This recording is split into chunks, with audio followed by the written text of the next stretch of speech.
Assalamualaikum warahmatullahi wabarakatuh. Halo teman pemilih, semoga selalu sehat dimanapun berada.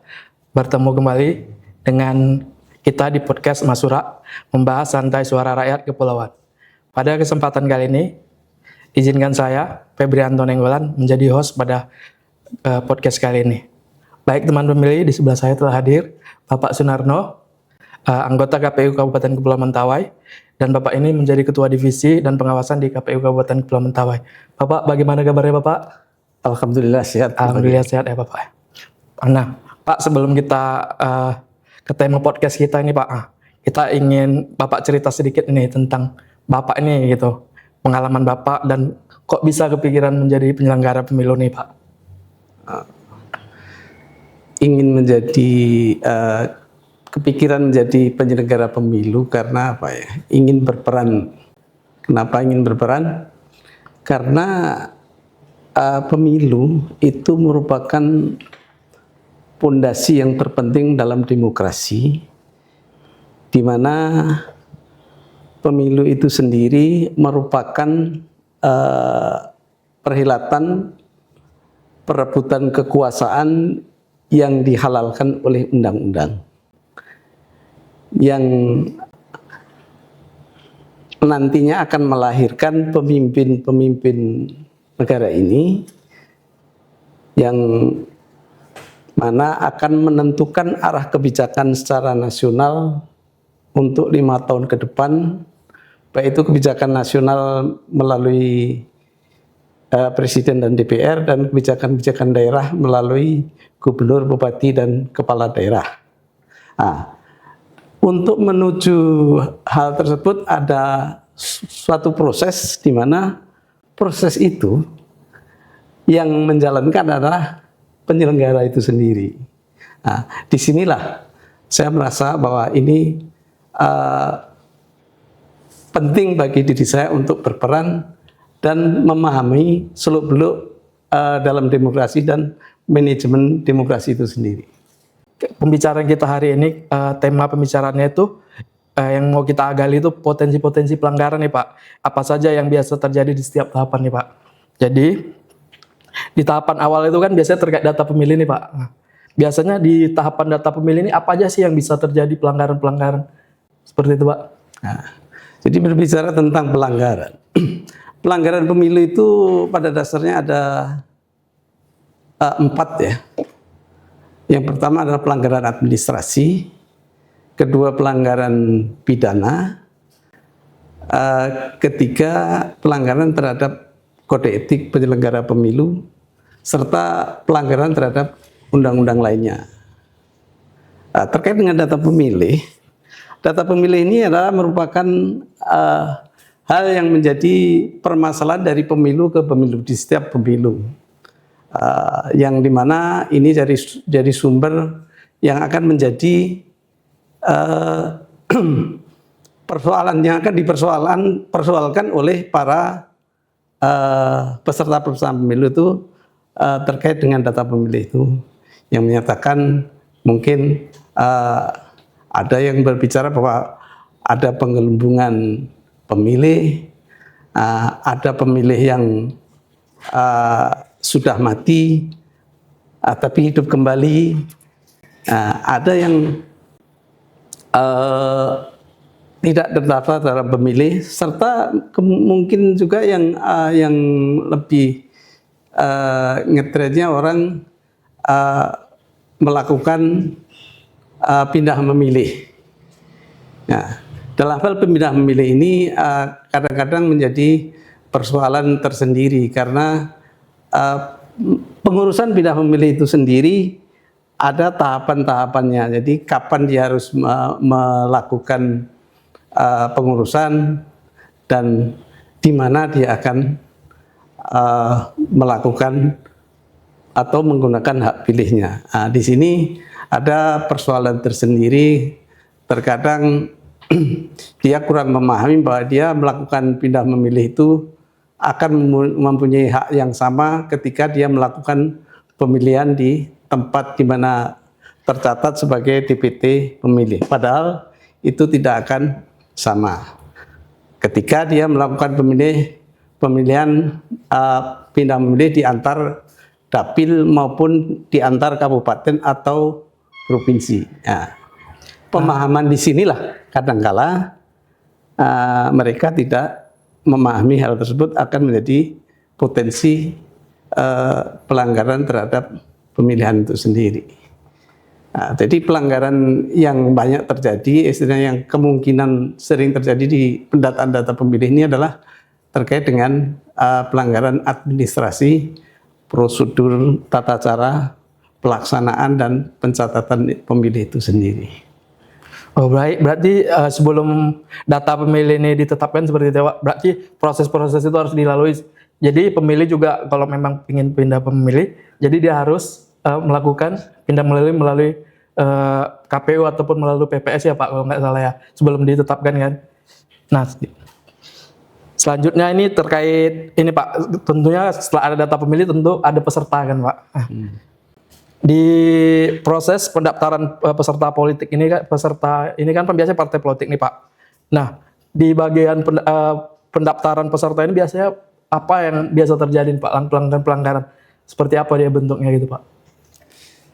Terkait dengan pendaftaran peserta pemilu dalam hal ini partai politik, pendaftaran peserta pemilu ini kita selaku KPU Kabupaten adalah melaksanakan. Yang penetapan sebagai peserta pemilu ada di KPU RI. Jadi dalam hal ini yang biasa terjadi pelanggaran itu terkait keanggotaan partai politik itu sendiri. Apalagi di Mentawai ini banyak masih sering terjadi adanya mereka berpindah-pindah partai dari partai satu ke partai yang lain. Untuk pindah partai ini sendiri secara administrasi mereka banyak yang belum dilengkapi. Artinya begini, dia masih sebagai anggota partai A, pindah ke partai B, sehingga dalam pencatatan sebagai anggota masih di partai A, tercatat juga di partai B. Nah, itu jadi problem tersendiri yang ada di daerah kita. Kedua, partai politik itu sendiri sering melakukan pencatutan nama-nama seseorang tanpa dikonfirmasi kepada orang yang bersangkutan. Sehingga ketika KPU sendiri itu melakukan verifikasi, terjadi tidak match antara partai dengan anggota yang dicantumkan itu sendiri. Dia menyatakan bahwa saya tidak tahu, saya tidak pernah mendaftar jadi anggota partai itu. Disinilah problematika terkait dengan verifikasi partai politik dan yang sering dialami di daerah kita ini. Iya, benar sekali yang Bapak bilang. Ini pengalaman kita juga waktu kita melakukan verifikasi itu, kita mendatangi warga dan ketika kita tanya apakah dia menjadi salah satu bagian dari partai politik, ternyata dia jawab tidak karena dia bilang mungkin namanya dicatut. Nah itu kita bingung juga jadi kan. Kok sedangkan nama dia ada di database kita untuk kita lakukan verifikasi seperti itu ya Pak. Pak, ini kita lanjut ke hal yang lebih menarik lagi nih Pak. Ini terkait pencalonan nih Pak. Kan kita tahu pencalonan ini agak banyak juga terjadi fenomena menjadi sengketa ini Pak. Karena banyak terjadi PSU gara-gara seperti salah dalam penetapan calon kan Pak. Salah. Nah ini biasanya kenapa bisa seperti itu Pak? Terkait dengan pencalonan ini potensi-potensi pelanggarannya terhadap dokumen-dokumen yang ada. Jadi di samping itu kemungkinan ada beda penafsiran di antara kita selaku penyelenggara pemilu, dalam hal ini penyelenggara teknis KPU dan mereka. Seperti halnya inilah di persyaratan umpamanya untuk melengkapi surat pernyataan pilot umpamanya. Ini kan tidak ada di wilayah kita.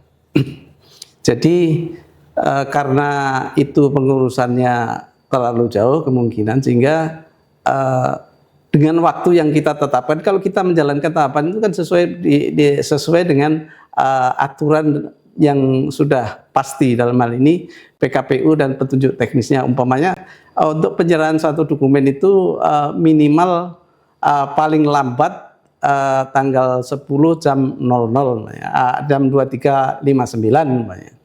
Nah, karena ini pengurusannya jauh sehingga tidak terkendala di transportasi, dia menyerahkannya setelah itu di pagi harinya atau bagaimana. Mau tak mau kita selaku penyelenggara harus berpedoman pada aturan itu. Kita menyatakan TMS hingga dia menganggapnya ini harus MS ini. Kenapa? Karena secara substansi juga barang ini ada dan ada etiket kita. Nah, ini jadi persoalan di kita kan. Jadi karena kita melakukan menyatakan itu TMS, karena dia tidak terima itu, dia melakukan menempuh jalur upaya hukum itu tadi yang mengajukan permohonan sengketa ke Bawaslu. Nah, di Bawaslu sendiri pemahaman terkait dengan ini, kalau Bawaslu itu pada dasarnya kebanyakan kasus yang terjadi di daerah-daerah lain ya, itu mengacu pada kebenaran secara substantif. Jadi secara substansi barangnya ada dan dianya mengurus barang ini, sehingga dalam proses sengketa itu pembuktian itu dalam hal ini banyak juga yang rata-rata dikabulkan oleh Bawaslu dalam permohonan sengketa ini. Nah, itu terjadi karena perbedaan penafsiran antara kita dan kawan sebelah kita. Hal ini kan karena dia mengacu kepada kebenaran secara substansi itu tadi. Ada contoh di daerah lain, dia persyaratan itu dengan melampirkan fotokopi ijazah yang dilegalisir. Karena mungkin sekolahnya jauh, tidak bisa, maka ijazah asli itu ditunjukkan ke dalam hal ini ke KPU. Tetap saja KPU melaksanakan hal ini sesuai dengan aturan, mereka tetap menyatakan TMS dalam hal ini kan. Dia mengajukan juga gugatan itu permohonan sengketa itu di Bawaslu dikabulkan juga. Ini menyangkut karena pada dasarnya secara substansi ijazah itu ada dan benar-benar ada. Jadi intinya kita sebenarnya KPU juga bekerja dalam verifikasi pencalonan ini. Kita kan sesuai regulasi yang udah diatur kan Pak, udah ada aturan main seperti itu. Jadi kita mengikuti aturan yang ada. Jadi kadang ada persepsi beda dengan Bawaslu, ya bisa aja kan seperti itu Pak. Iya. Nah ini Pak, ke hal yang menarik lagi, tentunya saya yakin ini teman pemilih pasti banyak ini menemukan ini pada masa kampanye nih Pak. Biasanya pada masa kampanye ini kan, ini ajang di mana masing-masing calon ini untuk memperkenalkan diri nih ke masyarakat nih kan Pak, untuk dipilih seperti itu. Nah pertanyaannya, apakah ada ini Pak aturan main di masa kampanye, dan biasanya apa aja ini pelanggaran-pelanggaran dan siapa aja ini pelaku-pelakunya nih Pak? Ya. Kalau terkait kampanye itu tentunya kan ada aturan main yang harus dijalankan peserta pemilu yang telah ditetapkan oleh KPU. Baik itu aturan main terkait dengan pelaksanaan kampanye secara terbuka ataupun rapat umum, ataupun kampanye secara pertemuan terbatas, dan pemasangan alat-alat peraga itu sendiri. Seperti halnya pemasangan alat peraga itu kita sudah tentukan tempatnya di mana saja, dan hal ini tidak boleh juga dilanggar oleh mereka. Jadi terkait dengan ini biasanya di mana ada potensi tempat yang strategis, ini mereka akan saling berebut, sehingga di sini berpotensi akan berimpitan di antara alat peraga peserta yang satu dengan yang lainnya. Nah ini terkait dengan alat peraga. Kedua, terkait dengan kampanye pertemuan terbatas itu sendiri. Kampanye pertemuan terbatas itu sebelum melaksanakan kampanye kan ada persyaratan untuk mengurus STTP itu di kepolisian. Dan hal ini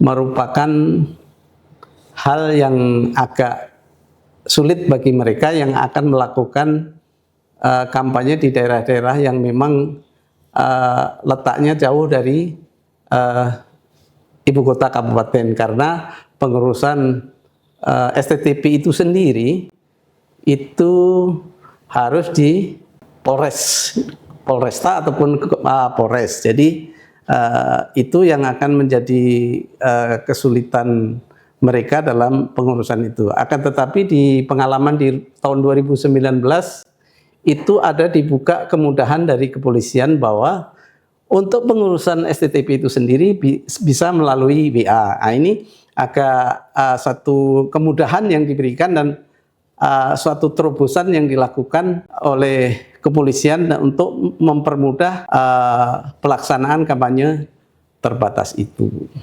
Itu salah satu hal yang terobosan baru yang dilakukan yang terjadi di lingkungan Polres dalam berkaitan dengan pelaksanaan kampanye. Demikian juga dengan rapat umum. Kalau pengalaman di sini pelaksanaan kampanye rapat umum itu kan sangat jarang sekali dipilih oleh mereka. Jadi mereka lebih suka melakukan kampanye pertemuan terbatas dengan pertimbangan tertentu, karena pertemuan terbatas itu bisa lebih face to face sehingga pendekatannya kepada masyarakat itu mungkin akan lebih dapat diterima masyarakat secara langsung gitu. Nah, itu. Jadi potensi-potensi pelanggarannya terletak di pengurusan administrasi pelaksanaan kampanye itu. Kan kadang kita tahu nih Pak, ada black campaign nih Pak. Itu bagaimana? Siapa sih biasanya ini yang aktor-aktornya ini black campaign ini? Seperti itu Pak. Black campaign kalau di daerah kita boleh dibilang belum begitu masif ya, masif. Jadi yang pernah terjadi di daerah black campaign, di daerah lain itu black campaign itu ada di Sumbar ini, ada pernah terjadi di Kabupaten Solo dan tidak salah. Itu waktu itu black campaign ini terproses oleh Bawaslu dan ini bisa sampai ke putusan pengadilan. Jadi waktu itu kalau tidak salah kena kurungan 1 bulan. Kena pidana berarti. Pidana. Jadi pidana naik karena black campaign itu di Solo, Kabupaten Solo ini. Pak, jadi proses di Gakumdu ya Pak. Kalau tindak pidana pemilu ini kan prosesnya di Gakumdu ya Pak. Ya. Ini terkait pelanggaran di TPS lagi nih Pak. Biasa ini kan pada saat pemungutan ini kan banyak juga hal-hal yang bisa terjadi nih. Baik dari penyelenggaranya maupun dari yang mencoblos nih Pak. Nah, itu biasanya pelanggaran bentuknya seperti apa itu Pak? Dari sisi tren ya, yang memang tren di daerah kita ini banyak terjadi pelanggaran itu di proses penghitungan ini. Baik itu pelanggaran secara administrasi maupun pidana dan etiknya itu pernah terjadi di satu tahapan ini terjadi. Kalau terkait ini rata-rata pertama ya ada penggunaan hak pilih orang lain, ini juga terjadi dan ini terproses sehingga dengan adanya pelanggaran ini mengakibatkan terjadinya PSU di satu TPS. Terus penggunaan DPK yang tidak sesuai dengan aturan. Nah, ini juga pernah terjadi di tahun 2019 ini. Ini terjadi di Desa Mara. Waktu itu ada CPNS baru yang dari KTP Jakarta melakukan pemilihan di salah satu TPS menggunakan KTP dan waktu itu dikasih surat suara untuk pemilihan presiden waktu itu. Nah itu kan tidak diperbolehkan sehingga proses itu menjadi menyebabkan terjadinya PSU. Di samping itu juga ada di RU 2019 itu di Pake Utara. Di Pake Utara itu terkait dengan penutupan TPS sebelum jam 1. Nah ini juga menarik ya Pak. Menarik sekali kan. Jadi setelah diteliti lebih lanjut, kenapa TPS itu ditutup sebelum jam 1? Ternyata sebelum jam 12 itu menurut penyelenggara di tingkat KPPS itu sudah tidak ada pemilih lagi yang datang. Dianggapnya sudah selesai semua pemilih itu, sehingga kenapa harus ditunggu lama-lama? Sekarang sajalah kita hitung kan. Begitulah sehingga menyebabkan terjadinya PSU. Yang terkait dengan penyelenggara yang melakukan pelanggaran ini, pernah terjadi juga yang kemarin di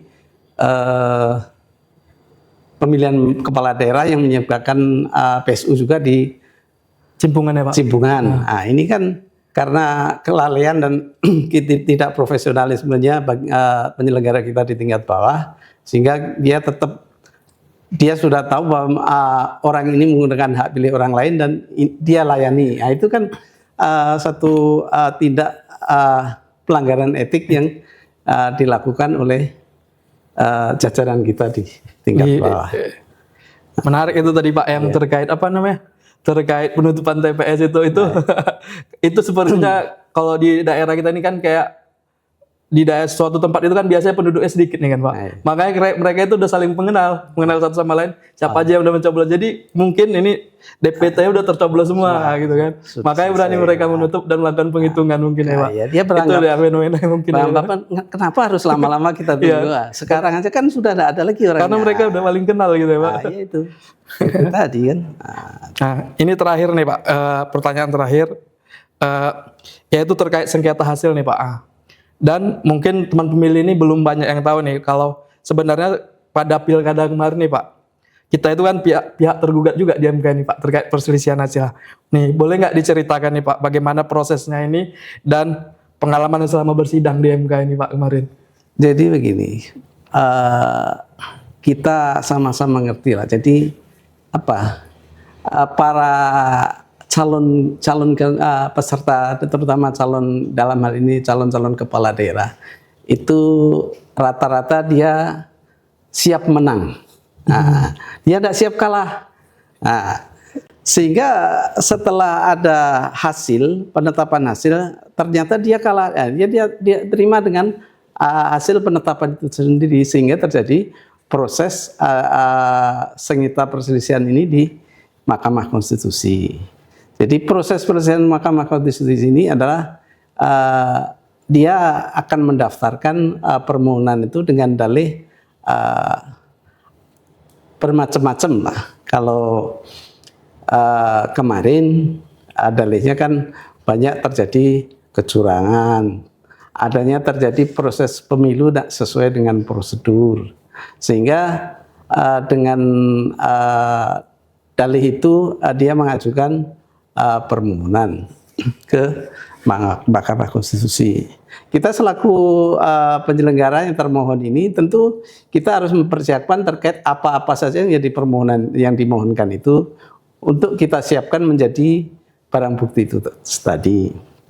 Kebetulan di dalam pelaksanaan pemilihan kepala daerah kemarin kita menjadi termohon di Mahkamah Konstitusi oleh salah satu pasangan calon yang ikut kontestasi di pelaksanaan pemilu kepala daerah kemarin. Kebetulan dalam hal ini kita adalah menunjuk kuasa hukum yang ada di Jakarta untuk mewakili kita dalam proses gugatan permohonan di Mahkamah Konstitusi. Kita menyiapkan seluruh bahan yang diperlukan dan barang-barang bukti yang harus disampaikan ke Mahkamah Konstitusi. Kebetulan proses ke Mahkamah Konstitusi itu hanya terjadi 3 kali sidang. Sidang pertama ada sidang pembacaan permohonan. Sidang kedua adalah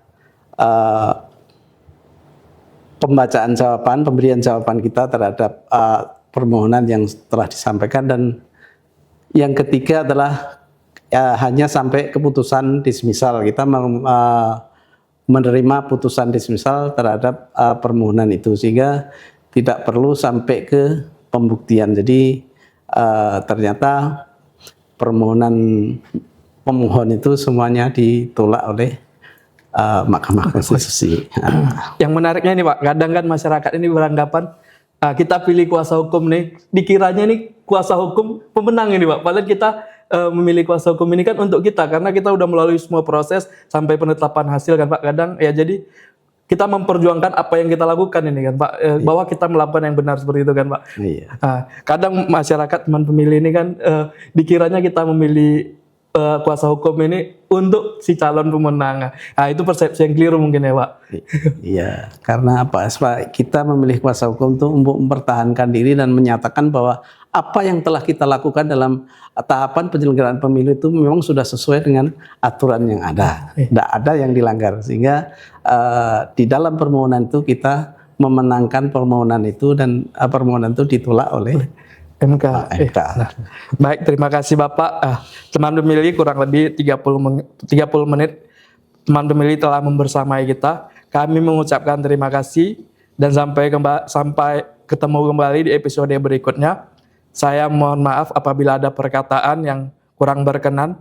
Terima kasih Bapak. Terima kasih telah hadir. Saya mohon undur diri. Assalamualaikum warahmatullahi wabarakatuh. Salam sehat, salam KPU melayani.